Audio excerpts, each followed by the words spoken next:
First contact at Zenith Academy. Commander Zara Vex stood at the observation deck of Zenith Academy, watching the transport ships dock with practiced efficiency.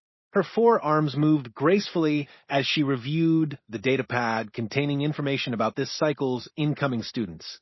The Christian's translucent skin shimmered with anticipation as she prepared for what would be the most significant moment in galactic educational history. For 3 centuries, Zenith Academy had been the premier learning institution for young beings across the known galaxy. Students from 12 different species attended the floating campus located in neutral space between the major star systems.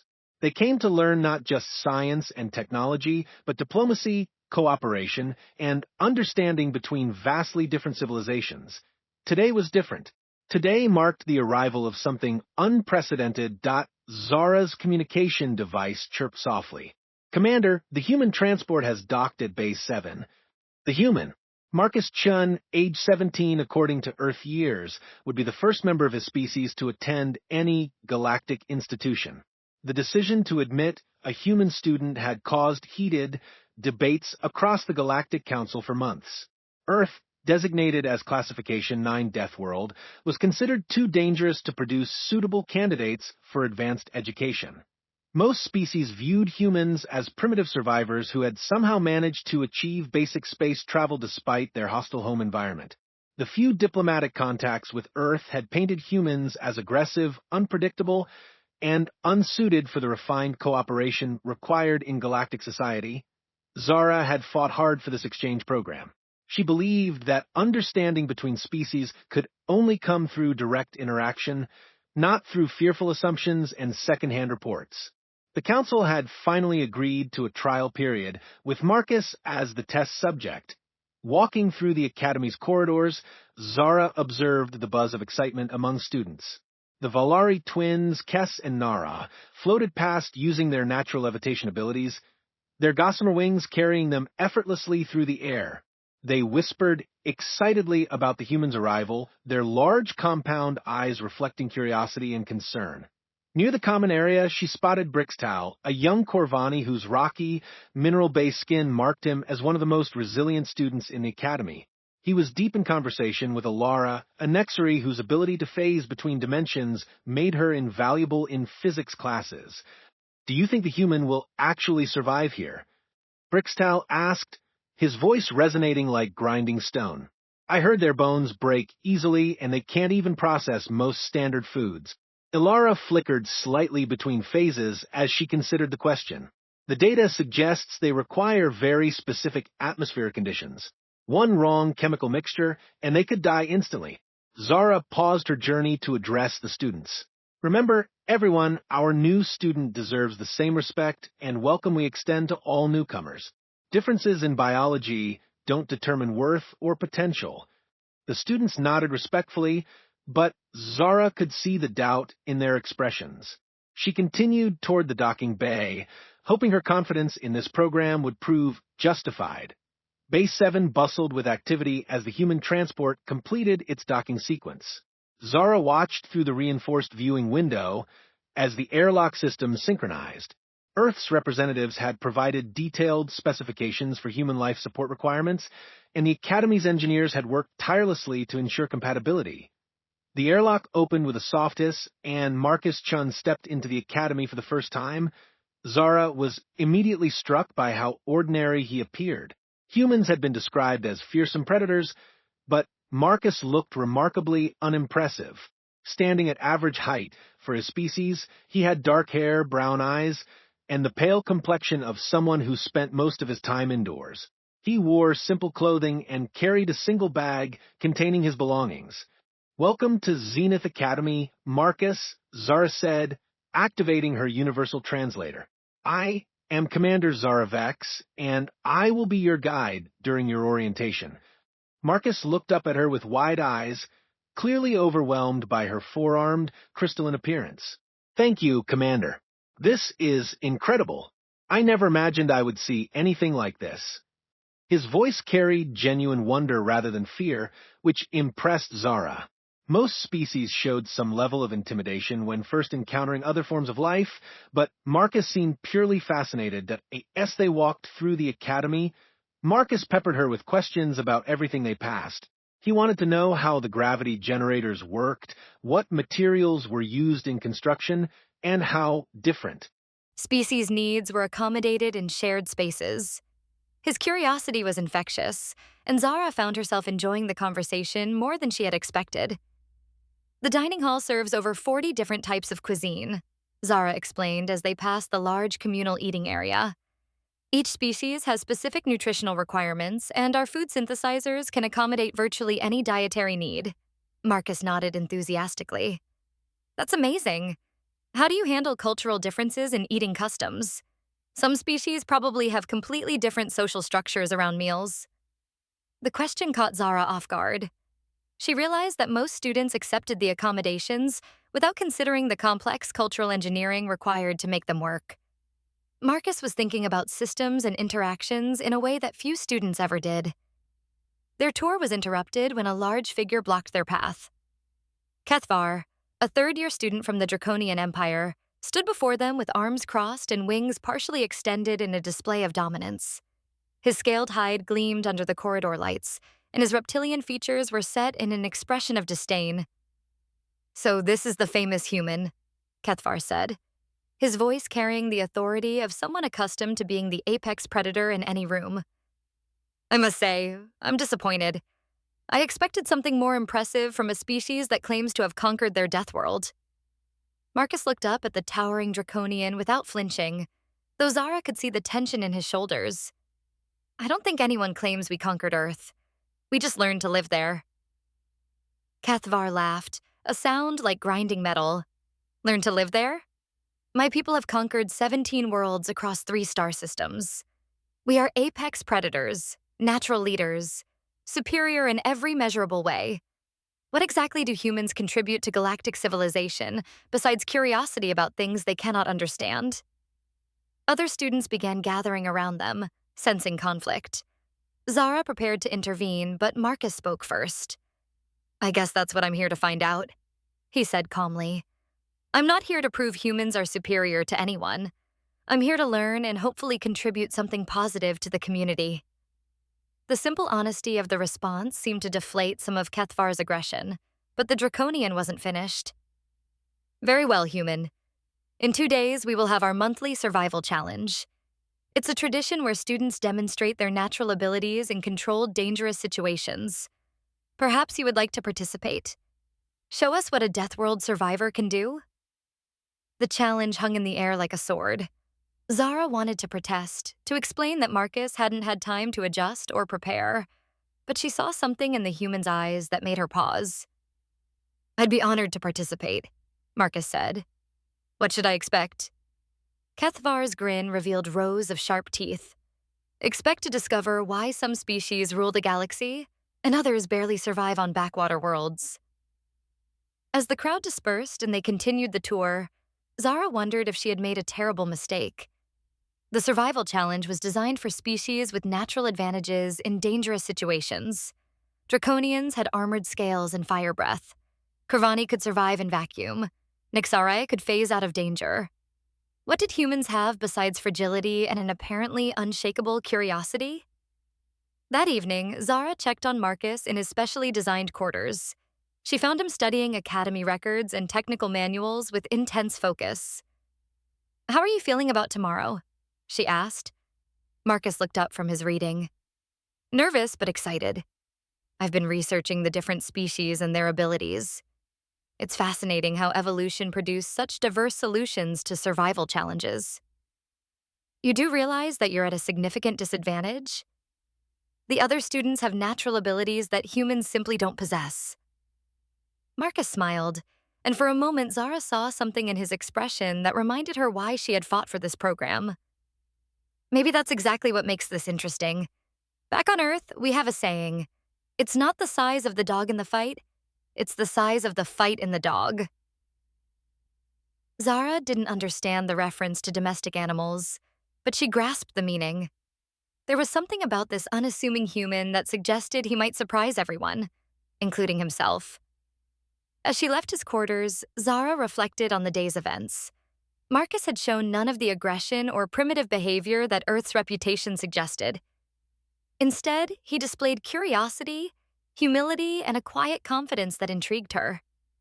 Perhaps the real lesson of this exchange program wouldn't be about human capabilities, but about the dangers of assumptions and the value of giving others a chance to prove themselves. The next day would bring the survival challenge, and with it, the first real test of whether a human could thrive among the galaxy's finest young minds. Zara found herself genuinely curious about the outcome, and for the first time in years, she was excited to see what one of her students might accomplish. When Earth's Secrets Unfold the Survival Challenge arena buzzed with excitement as students from all 12 species gathered in the observation galleries. The arena itself was a marvel of engineering, capable of simulating any environment found across the known galaxy within minutes. Today's challenge would test adaptability, problem-solving, and survival instincts across multiple terrains and scenarios. Marcus stood with the other participants in the preparation chamber, acutely aware of how different he looked from his competitors. Kethvar stretched his wings and tested his fire breath, creating small bursts of flame that other students admired. Siltera, Hydrazoan, checked her bioelectric generators by creating dancing arcs of electricity between her fingers. The Valari twins synchronized their telepathic link while hovering effortlessly in the air. Each species represented evolutionary perfection for specific challenges. The Corvani could survive temperature extremes and radiation exposure. The Nexari could phase through solid matter to avoid obstacles. The Zephyrians controlled wind currents and could fly without wings. Even the most ordinary participants had abilities that far exceeded human baselines. Commander Vex addressed the participants through the arena's communication system. Today's challenge will consist of 5 phases, each designed to test different aspects of survival capability. You will face environmental hazards, resource scarcity, predatory threats, technical failures, and, finally, a collaborative puzzle that requires teamwork between species. Marcus listened carefully, taking mental notes about each phase. Unlike his competitors, who seemed confident in their natural advantages, he had spent the previous night researching every possible scenario and developing contingency plans. Phase 1 begins now, Vex announced. The arena transformed around them, becoming a frozen wasteland with howling winds and temperatures that would kill most life forms within minutes. The Corvani participant Brixtal immediately took the lead, his rock-like skin providing natural insulation against the cold. The Draconians used their internal fire to maintain body temperature, while the Nexari simply phased slightly out of phase with reality to avoid the worst effects. Marcus began shivering immediately, his breath creating clouds of vapor in the frigid air. Several observers laughed, expecting him to surrender within minutes. Instead, he quickly assessed his environment and began moving toward what appeared to be wreckage from a crashed vessel. While other students relied on their natural resistances to push through the cold, Marcus methodically scavenged materials from the wreckage. He used metal fragments to create a simple windbreak, then gathered combustible materials and used a technique he had learned in Earth's wilderness to start a fire using friction and tinder. Interesting approach, Vex noted from the observation deck. The human is using environmental resources rather than relying on biological advantages. As the temperature continued dropping, even some of the naturally resistant species began struggling. Marcus, meanwhile, had fashioned crude insulation from salvaged materials and was systematically expanding his shelter. When Siltera, the Hydrazoan, began showing signs of hypothermia despite her species' general hardiness, Marcus called out to her. "Over here. I've got a heat source and windbreak." The Hydrazoan looked surprised but quickly moved to accept the offer. Soon, other students began gathering around Marcus's improvised shelter. His fire had become a beacon of warmth in the artificial blizzard, and his systematic approach to resource utilization was keeping multiple species alive.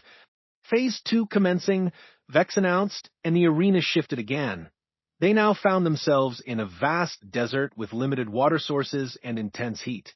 The environmental challenges had completely reversed, but the fundamental problem remained the same: survival in hostile conditions. This time, the Zephyrians took the lead, using their wind control to create cooling breezes and locate water sources by scent. The Nexari phased underground to avoid the worst heat, while the Draconians struggled with the intensity of external heat competing with their internal fire generation. Marcus immediately began digging. While other students searched for existing water sources, he was creating a solar still using transparent materials from the previous phase's wreckage. His movements were deliberate and efficient, each action serving multiple purposes. What is he doing now? Kethvar demanded, frustrated by Marcus's unconventional approaches. He's extracting moisture from the air and ground using solar distillation, Ilara observed, her analytical nature allowing her to recognize the technique. It's incredibly primitive, but also remarkably effective. By the time other students had found and exhausted the arena's limited water sources, Marcus's still was producing a steady supply of clean water. Once again, he shared his resources with struggling classmates, including Kethvar, whose pride warred with his growing thirst. "Why do you keep helping others?" the Draconian asked as he accepted a drink from Marcus's water supply. "This is supposed to be a competition." Marcus wiped sweat from his forehead and continued monitoring his distillation system. "Where I come from, survival usually depends on cooperation. Individual strength is great, but group survival is better." Phase 3 introduced predatory threats, holographic, but realistically dangerous creatures that could cause actual harm if they made contact. The arena became a dense jungle filled with creatures designed to challenge each species' combat capabilities. Here, the natural predators excelled. Kethvar's fire breath and armored scales made him nearly unstoppable against most threats. Silterra's bioelectric attacks disabled creatures efficiently, while the Valari twins used their telepathy to predict and avoid attacks entirely. Marcus had no natural weapons, no armor, no supernatural senses. He should have been eliminated within minutes. Instead, he disappeared. Not through Nexary phasing or technological invisibility, but through simple camouflage and stealth. He had observed the jungle environment carefully, noting sightlines, sound patterns, and creature behavior. While other students fought their way through encounters, Marcus avoided them entirely. Where did the human go? Students in the observation gallery asked. Their answer came when Marcus began systematically disabling the holographic generators powering the predatory creatures. While everyone else fought the symptoms, he was addressing the cause. One by one, the artificial predators began disappearing as their projection systems went offline. Clever, Vex admitted. He's treating this as an engineering problem rather than a combat scenario. By the end of Phase 3, Marcus had eliminated more threats than any other individual participant, not through superior firepower, but through systematic analysis and targeted action. Phase 4 tested their responses to technical failures. The arena simulated a damaged spacecraft with multiple system failures, limited oxygen, and a catastrophic countdown timer. Students needed to prioritize repairs while working with unfamiliar technology under extreme pressure. This challenge seemed designed for species with enhanced analytical capabilities or technological advantages. The Christians' multiple limbs allowed them to work on several problems simultaneously. The Nexary could phase inside machinery to make repairs impossible for solid beings. Marcus approached the challenge differently once again. While others focused on individual technical problems, he mapped the entire system, identifying critical path dependencies and resource allocation priorities. His analysis revealed that many apparent failures were actually symptoms of deeper problems. The life support failure isn't mechanical, he announced to the other participants. It's a software cascade failure triggered by the initial impact. If we restore the primary computer core instead of patching individual systems, everything else will come back online automatically. Several species working on individual repairs paused to consider his analysis. Ilara, whose dimensional abilities let her see inside the computer systems, confirmed his assessment. He's correct. The individual system failures are all downstream from the core processor damage. Working together, with Marcus coordinating the repair efforts and other students contributing their specialized abilities, they restored ship function with minutes to spare on the countdown timer. Phase 5 was supposed to be the ultimate test, a collaborative puzzle requiring different species to combine their unique abilities in unprecedented ways.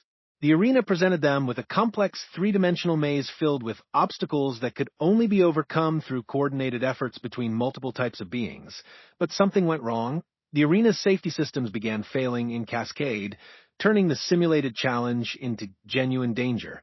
What had been controlled hazards became real threats as containment fields collapsed and emergency protocols activated incorrectly. In the observation galleries, Commander Vex and her staff worked frantically to regain control of the systems. Emergency evacuation procedures began activating, but the students in the arena were trapped as blast doors sealed them inside the malfunctioning simulation. All participants remain calm. Vex's voice came through failing communication systems. We are working to restore. The transmission cut off as another system failure cascaded through the arena's control networks. In the arena, panic began spreading among the students. Their natural abilities, so effective in design challenges, seemed inadequate against genuine system failures and uncontrolled hazards. The environment was becoming genuinely lethal, and their specialized evolutionary advantages were becoming liabilities as conditions shifted unpredictably. Marcus looked around at his fellow students, beings he had come to respect, and even like over the past 2 days. Some were paralyzed by fear, others were trying frantically to use abilities that weren't suited for the current crisis. For the first time since arriving at the academy, Marcus felt completely at home. This wasn't a test or a simulation. This was a real emergency requiring real solutions, and emergency response was something humans understood at a fundamental level. Earth didn't just produce survivors, it produced people who thrived in chaos and turned disasters into opportunities for cooperation. Listen to me, Marcus called out, his voice carrying an authority that none of his classmates had heard before. We can get through this, but only if we work together and stay focused. As the arena continued malfunctioning around them, Marcus began implementing the most important lesson his Deathworld had taught him. When everything goes wrong, humans don't just survive. They adapt, they organize, and they turn crisis into opportunity. The real test was just beginning. The Deathworld's greatest export in the failing arena, Marcus felt a familiar calm settle over him. This was the moment he had been unconsciously preparing for his entire life. On Earth, system failures weren't simulations, they were Tuesday afternoons. Natural disasters, technological breakdowns, and cascading emergencies were simply part of growing up on a Deathworld. Everyone group up on me, Marcus called out, his voice cutting through the rising panic. We need to assess our situation systematically. Kethvar, his earlier arrogance replaced by genuine fear, looked at the human with new eyes. What do you want us to do? Our abilities aren't designed for this kind of chaos. That's exactly why we're going to succeed, Marcus replied, already moving toward the nearest control panel. Your abilities are incredible for specific challenges, but Earth taught me something different. It taught me how to improvise when everything goes wrong at once. The arena shuddered around them as another system failure cascaded through the facility's networks. Sparks rained from damaged conduits, and the artificial gravity began fluctuating unpredictably. Marcus quickly cataloged their resources and capabilities. Ilara, can you phase inside the wall systems and tell me what kind of damage we're looking at? The Nexary nodded and disappeared into the nearest wall. Her voice came back through the communication system, slightly distorted by her dimensional displacement. Multiple power conduits are severed, and the primary processing core is overheating. The safety systems are stuck in a feedback loop. Good. Silterra, I need you to use your bioelectric abilities to maintain power to essential systems while we work. Can you interface directly with the power grid?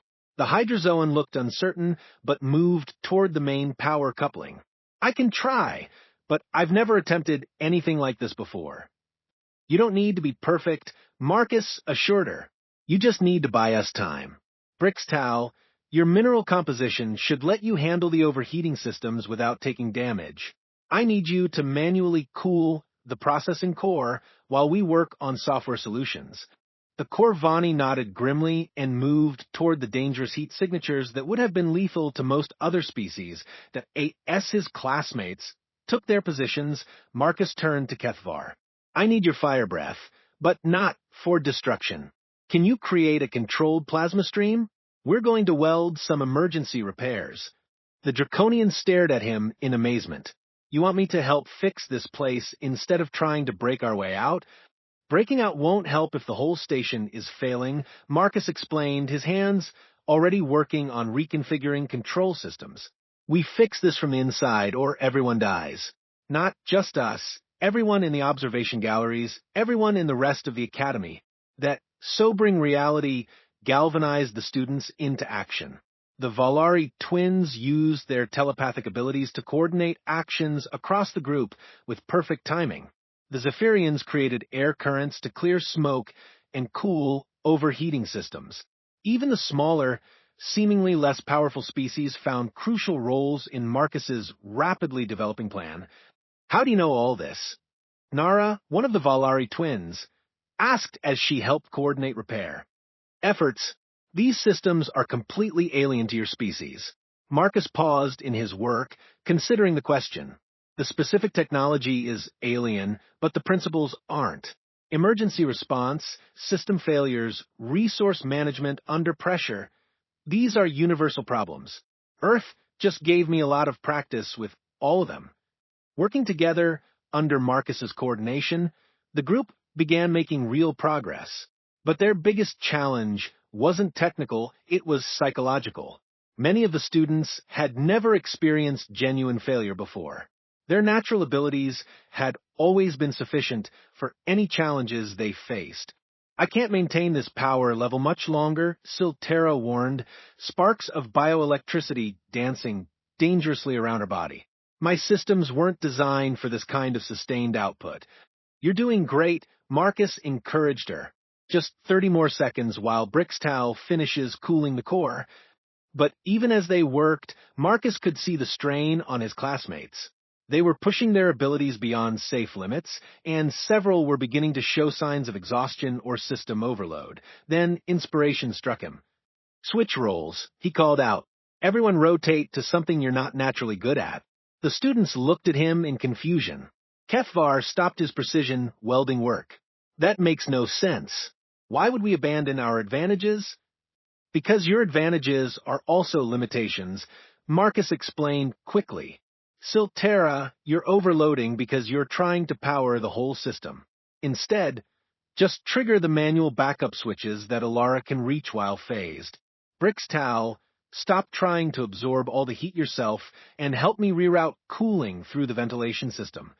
What Marcus was teaching them, without realizing it, was the fundamental lesson of human survival. Adaptability trumped specialization when facing unexpected challenges. As the students began working outside their comfort zones, something remarkable happened. They started problem-solving instead of just applying predetermined solutions. The Nexary began using her phasing abilities creatively to reroute connections instead of just gathering information. The Draconians discovered that their fire breath could be precisely controlled for delicate work, not just destruction. This is incredible, Alara said as she carefully manipulated internal components that would have been impossible to reach through normal means. I never thought about using my abilities this way. That's the difference between surviving and thriving, Marcus replied, coordinating their efforts while simultaneously rewiring control systems. Specialization works great until you face something you didn't specialize for. Commander Vex and her staff had been working frantically in the control center, but their efforts were hampered by the cascade failures that had locked them out of most arena systems. Through the observation windows, they watched in amazement as the students inside the malfunctioning arena began systematically restoring functionality. How is this possible? One of the technicians asked. Those students have no training in our systems. Vex watched Marcus coordinating the repair efforts and felt a growing understanding of what she was witnessing. He's not fixing our systems, she realized. He's teaching them to think like humans. Inside the arena, the students had reached the final phase of their emergency repairs. The most dangerous part remained. Someone needed to manually reset the core processors, which meant entering a maintenance shaft filled with lethal energy discharges and unstable gravity fields. I'll do it, Marcus said simply. I'm the least specialized, so I'm the most expendable. No, Kethvar said firmly, "You're the most important. Without your coordination, we never would have gotten this far." The Draconian looked around at the other students, seeing agreement in their expressions. "We all go together or nobody goes." Marcus started to protest, but Silterra cut him off. "You taught us that cooperation beats individual strength. Now, let us prove we learned the lesson." What followed was the most complex coordinated effort any of them had ever attempted. Using every ability they possessed, working in perfect harmony, the students created a path through the maintenance shaft that no single species could have navigated alone. The Nexari phased ahead to scout dangers and manipulate unreachable controls. The Valari twins coordinated timing with telepathic precision. The Corvani absorbed energy discharges that would have killed others. The Draconians provided mobile heat and light sources. The Zephyrians managed airflow and atmospheric pressure, and Marcus? Marcus did what humans do best. He adapted to whatever role was needed moment by moment, filling gaps, solving unexpected problems, and holding the team together when specialized abilities weren't enough. When they finally restored power to the arena's primary systems, the maintenance shaft filled with normal light and gravity. The emergency was over, and they had saved not just themselves, but potentially the entire academy. And the sudden quiet that followed, the students looked at each other with new understanding. They had accomplished something that none of their species had ever achieved before. They had transcended their individual limitations through genuine cooperation. "Marcus," Kethvar said quietly, "I owe you an apology. I thought strength meant being superior to others, but you've shown me that real strength means making everyone around you stronger." Commander Vex's voice came through the restored communication system. "All students, emergency evacuation is no longer necessary. Please report to the debriefing chamber when you're ready." As they walked through the arena toward the exit, Marcus found himself surrounded by students who had started the day viewing him as a curiosity from a primitive world. Now they looked at him with genuine respect and friendship. "How did you know we could do all that?" Nara asked. "We had never worked together like that before."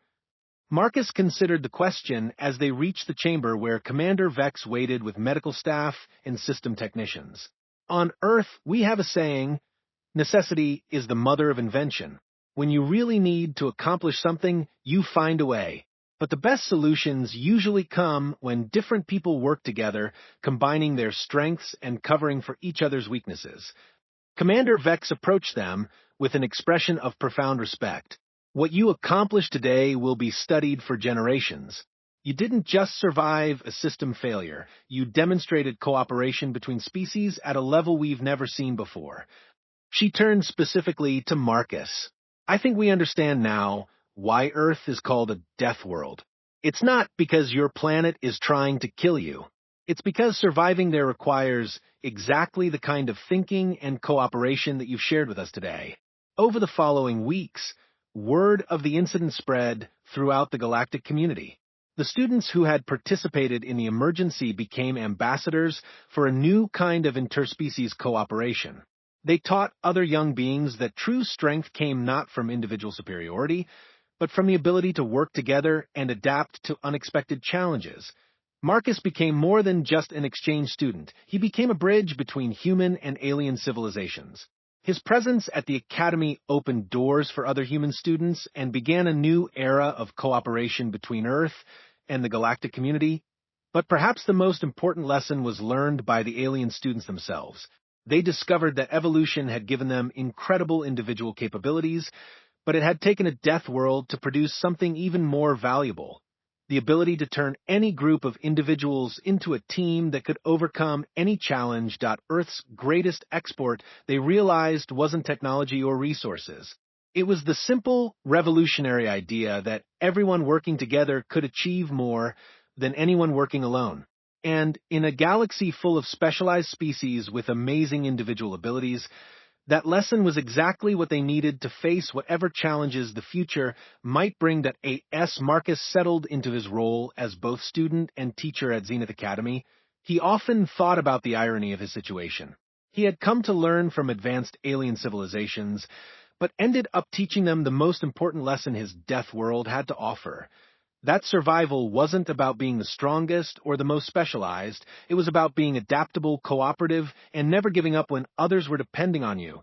The human exchange program expanded rapidly after that, but every new human student who arrived at Zenith Academy found the same thing Marcus had discovered. That being from a death world wasn't a disadvantage to overcome, but a unique perspective that made the entire galactic community stronger.